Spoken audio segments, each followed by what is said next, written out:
Hello, welcome to another tonal landscape oil painting demonstration. This is your painter in residence, M. Francis McCarthy, and the painting I'm bringing you today is Evening Light on the River, 8 by 12 inches, and I painted this last week, and I'm very happy to share it with you today.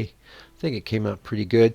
Keep in mind, I had some video or recording. It seems a little hazier here than it actually is in real life. Alternately, yeah, you can see we're missing quite a lot of the drawing session, but just watch any other video, you'll see me doing my drawing session. Now, this is maybe it looks familiar. I've painted a scene like this many times, and many of those were a riff off an artist. I don't know. I want to say LaMarche, but I know that's wrong. So anyway, this has been digitally manipulated a bit further than that original reference, so it's very loosely based on it. It's basically a riff on a riff, which is something I love to do, and this is like one of my favorite sort of compositional motifs. You got a large tree with a mass of trees, and then this is called a steelyard composition actually. On the other side, you have another mass that is less heavy, but that creates balance and dynamic interest. It's also, in this case, worked as a nice frame for the sky. I really am pleased with the way that came out with the, got storm clouds with light breaking through and all that. And so the story behind this painting is I had just before completed a coastal scene, but and I know those are sometimes well received on the channel. Other times, I think because I built up a large portion of the audience with tonal work, I think sometimes portions of this audience they're not that into that. But you never know. I think it depends also on how great it is, right? So I just completed a very major piece that I'm making reproductions of and stuff of Poor Knight's Island out here. And we'll talk about that when we're doing that piece. But the reason I bring it up is because this was after, just to kind of reset. And because tonalism is my first love. The coastal scenes, are they tonal? They have tonal properties. I'll definitely say that I'm not a different person painting them, and I don't have exactly a different approach. I think a lot of what does constitute tonalism is many times the subject matter itself, but definitely an approach to shadows and those masses. But you don't see very many tonal paintings that have like the actual ocean in them.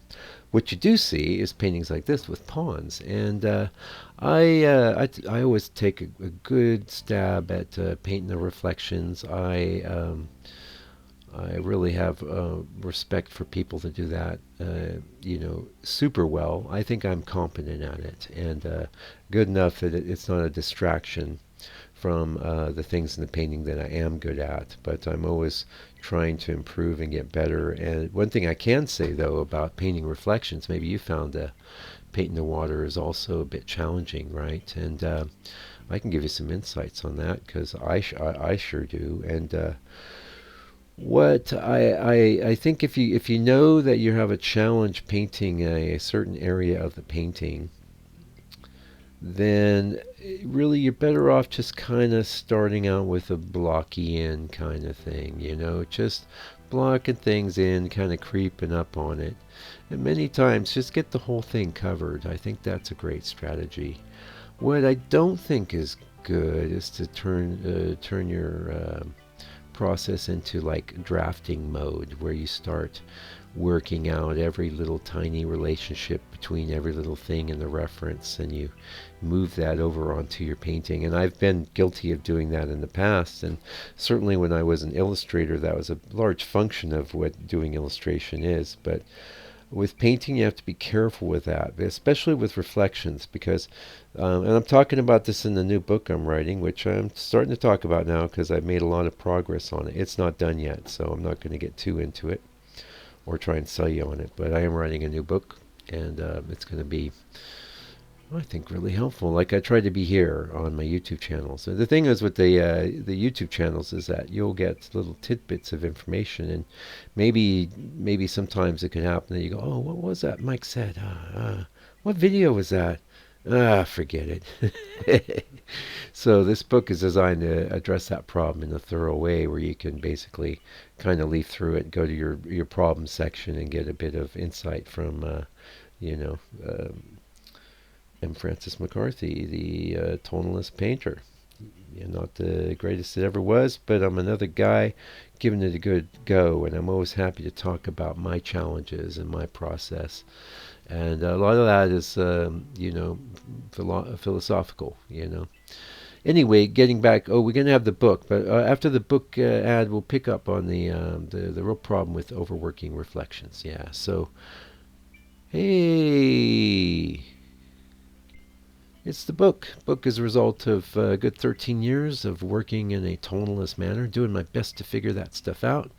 And I put everything I could think of at the time in this book in a kind of how-to sort of format. So, unlike the one I'm working on, which is not designed to be that kind of book, it's designed to be a little different. But both are going to be great, and they're going to complement each other. That's the whole plan. So, $60, international shipping is included, and so far haven't heard of any price hike yet, but we will be finding out because I have a book I need to ship tomorrow. So I'll let you know. I'm probably going to do a video in the middle of the week. And the other thing I want to bring up is the live. I am going live. If you're in the United States or Europe, it'll be on Thursdays, and that will be East Coast time at 5, West Coast time, I think, 2 in the afternoon. And my time is 9 in the morning out here in New Zealand, so I couldn't possibly make it any more earlier. But you can see it on the channel. Last week's was a bit of a struggle. I'm sorry for the terrible sound quality.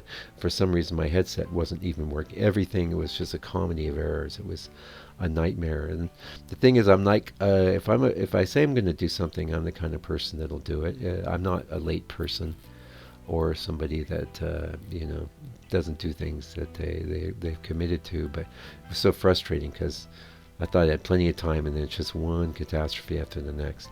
Anyway, let's talk about this painting. And keep in mind, there's like a little bit of a hazy kind of quality here. I think that's just the diffusion of the light from above. The darks are quite snappy, and you can always sort of dial in on the photos of the paintings at the beginning and ending of the video to get a real good idea, because I spend a lot of time and effort making sure those are accurate representations of the painting as it looked when I stopped painting it. The video, you get a really good idea of what happened and how it's going to go down. So let's talk about this painting. Oh no, that's right. I want to talk about the reflection thing. This painting is, another painting of some trees and a pond, but the pond was always a challenge. So, and we were talking about some strategies for dealing with the water, which is, I know I'm not the only one. Okay, so just block it in, keep it loose. Don't click into rendering mode.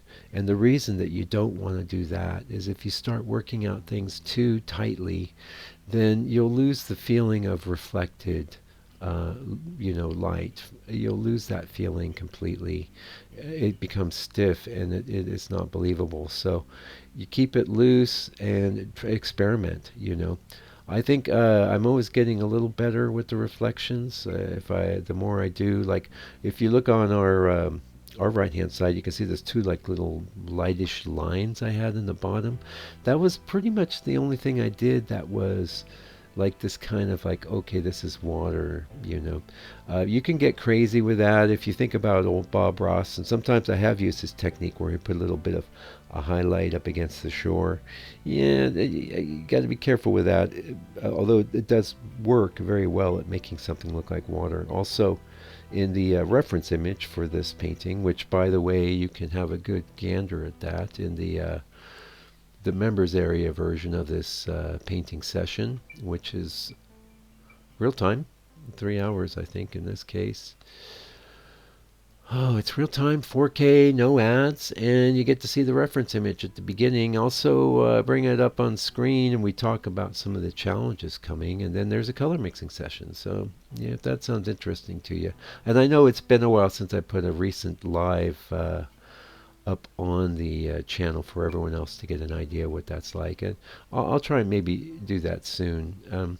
Anyway, I know it's confusing. The live in the studio paintings are in the members area. Me going live is on my Friday, your Thursday. It'll be about an hour. It's an AMA. You can ask me anything, you know. And yeah, last week we talked about some of the challenges of matching colors, and yeah, I've heard that one a lot. So yeah, anything you might be struggling with, you know, you're gonna have access to old Mike here, and I'll answer your question. And if we don't get that many show up, I got my assistant to come up with a bunch of questions for me. So we talked about some of that yesterday, and you know, we can fill up the time. It'll be about an hour long. Yeah. So getting back into this painting, the other challenge was okay, these trees coming into like little, it's not a peninsula, but you know what I mean, little land form coming into the pond there can be a real challenge because the relationship between the bottom of the tree and where the bottom of that mass coming into the pond is a real thing. If the tree comes down too low, it doesn't quite read. And a lot of times it'd be my preference to have a different sort of you know, situation there. But what are you going to do? You know, you've got to make the reference work for the painting, and that's probably another good thing to talk about as we're coming to the end of this video here. You got your reference image. I hope you have collected a bunch that you want to paint. Maybe you're not as keen as I am in digitally messing with them. I think it's really fun, first of all, and second of all, very helpful, because the more interesting your reference image is, the more it feeds into your painting. And I don't think my reference images are art. I think my paintings are art. And the creating the reference image and messing with that digitally is just part of that process. It culminates in the painting. I am the final arbiter of what is and is not going to be in that painting, and it goes in there stroke by stroke, and that's regardless of any digital manipulations done on the image at all. So it's, for me, it's all grist for the mill. Yeah, but getting back to what I was going to say, you know, you got your reference image. It may be an amazing reference image. You're thinking, oh God, if I could make that happen in paint, I know I'd be popping as a painter. You know, I know things would be happening for me. Yeah, but don't get too tight. Just get your reference up, make your painting. I think it's very helpful to make sure that your painting proportions matches your reference proportions. I know that gets a little technical for some people, but don't worry too much about the technical aspects of it. Just eyeball it. You know, in other words, if your reference is square, you should be making a square painting. If your reference is a landscape, you should have a landscape board up on the easel. And those proportions, it just makes it much easier if you can match that. And a lot of phones have the cropping proportions in there, and you can always look up what the actual proportions of a size are online. Like 8 by 10 is known as 8 by 10, but I believe the proportion in Photoshop says 3 by 4, so that's the ratio, right? Or 2 by 4 is the ratio for the painting we're doing here, which is a 8 by 12, right? So if you take, that's actually the golden section, is our golden mean. I think those are two different things. But so if you take this board, which is 8, and half of that is 4, then you add that to the square of 8, then you have 12, an 8 by 12. This was a hugely popular proportion for George Innes. He loved that, and you can do that really big, really big. It's 24 inches by 36 inches. You get it? You know, half of 24 is 12. You add that to 24, and then you have the perfect proportion. Really, it is the perfect ideal proportion. I like to mess with the lots of different ones. 8 by 10 is a great proportion, but really more for for portraits. For that portrait angle. Yeah.